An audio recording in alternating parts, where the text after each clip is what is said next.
পশ্চিমবঙ্গের রাজনীতিতে যেন ভূমিকম্প। ভারতীয় জনতা পার্টি প্রথমবারের মতো বিধানসভা নির্বাচনে বিশাল জয় তুলে নিয়ে ইতিহাস গড়ে ফেলেছে। মোট 293টি আসনের মধ্যে 206টিতে জয় পেয়ে তারা স্পষ্ট সংখ্যাগরিষ্ঠতা অর্জন করেছে, যেখানে মমতা বন্দ্যোপাধ্যায়ের তৃণমূল কংগ্রেস নেমে এসেছে মাত্র 81 আসনে। দীর্ঘদিনের শাসনের অবসান ঘটিয়ে এই ফলাফল শুধু রাজনৈতিক পালাবদলি নয়, বরং পুরো বাংলার ক্ষমতার সমীকরণ বদলে দিয়েছে। এখন গোটা রাজ্যের একটাই প্রশ্ন, এই ঐতিহাসিক জয়ের পর মুখ্যমন্ত্রীর চেয়ারে কে বসবেন? এই দৌড়ে সবচেয়ে আলোচিত নাম শুভেন্দু অধিকারী। তিনি শুধু জেতেননি, সরাসরি মুখ্যমন্ত্রী মমতা বন্দ্যোপাধ্যায়কে ভবানীপুরে 15,105 ভোটে হারিয়ে দিয়েছেন। এর আগে 2021 সালে নন্দীগ্রামে মমতাকে হারিয়েছিলেন তিনি। অর্থাৎ টানা দুইবার মুখ্যমন্ত্রীকে পরাজিত করার বিরল কৃতিত্ব এখন তার ঝুলিতে। ভবানীপুরে তিনি পেয়েছেন 73,917 ভোট, আর মমতা পেয়েছেন 58,812 ভোট।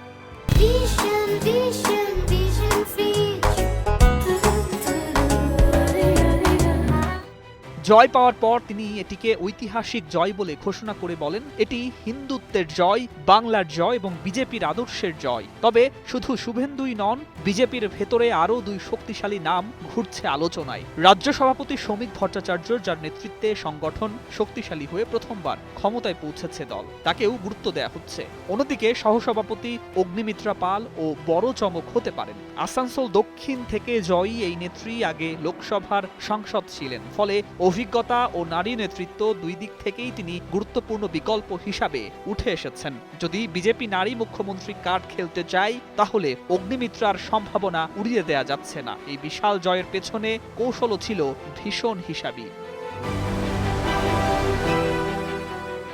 শুভেন্দু অধিকারী নির্বাচনের আগেই বলেছিলেন, বাংলার প্রায় 70.54% হিন্দু ভোটই হবে গেম চেঞ্জার, আর 27% মুসলিম ভোটকে বেশি গুরুত্ব না দিয়েও জেতা সম্ভব। বাস্তবে সেই কৌশলই যেন কাজে লেগেছে, কারণ যেসব আসনে মুসলিম ভোটারদের প্রভাব বেশি, মালদা, মুর্শিদাবাদ, হাওড়া, কলকাতা, বীরভূম, সেখানেও এবার বিজেপি চমক দেখিয়েছে। 2021 সালে যেখানে এইসব এলাকায় তারা পিছিয়ে ছিল, এবার সেখানে উল্লেখযোগ্য অগ্রগতি হয়েছে, যা পুরো নির্বাচনের মোড় ঘুরিয়ে দিয়েছে। এখন সব চোখ বিজেপির পরবর্তী পদক্ষেপের দিকে। খুব শীঘ্রই কলকাতায় নবনির্বাচিত বিধায়কদের নিয়ে বৈঠক ডাকতে পারে দল। সেই বৈঠকেই সংসদীয় দলের নেতা নির্বাচনের মাধ্যমে মুখ্যমন্ত্রীর নাম চূড়ান্ত হবে। কেন্দ্রীয় নেতৃত্ব, বিশেষ করে অমিত শাহের ভূমিকা এখানে অত্যন্ত গুরুত্বপূর্ণ বলে মনে করা হচ্ছে। মনোনয়ন জমার সময় থেকেই শুভেন্দুর পাশে শাহের উপস্থিতি অনেক কিছু ইঙ্গিত দিয়েছে। সব মিলিয়ে রাজনৈতিক উত্তেজনা এখন তুঙ্গে। বাংলার নতুন মুখ্যমন্ত্রী কে হচ্ছেন, সেটাই এখন কোটি মানুষের কৌতূহলের কেন্দ্রবিন্দু। News desk, 21 television.